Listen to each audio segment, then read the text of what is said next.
What's going on, guys? Christmas came early, courtesy of Mr. Andy Davis and RC Jetworks.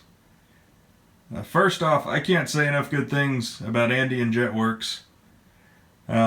He is incredibly responsive to any questions I've had. I've been new to this whole thing with turbines, and so I'm sure I've asked some really stupid questions and maybe some good ones, but he's answered all of them, generally pretty quickly. I realize everybody gets busy, but man, within an hour or two, he's usually on the ball. I had him set this up completely to be plug and play, short of getting everything together.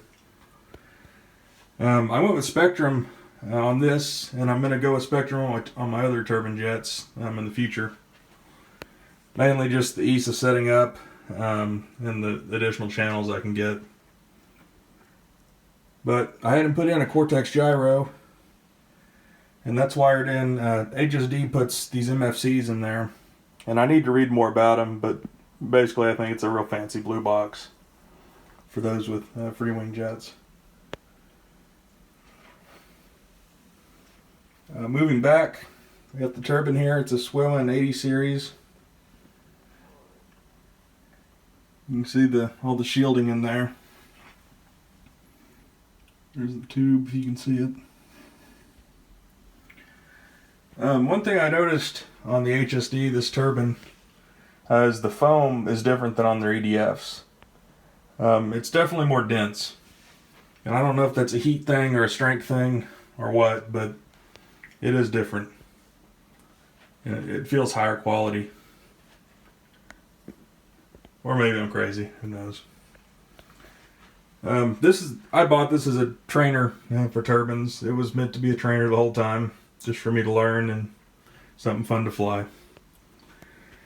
I figure if it's good enough trainer in real world, it'll be a good enough trainer on a smaller scale.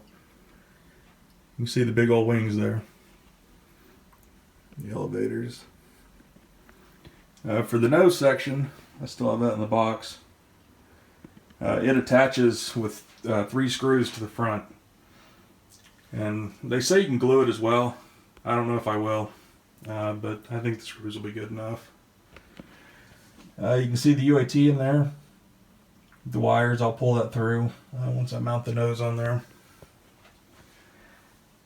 But yeah, he sent the whole package. I even have the batteries that were made for it to make it CG out perfectly. One thing I do like too that I noticed, the screws go in through the top.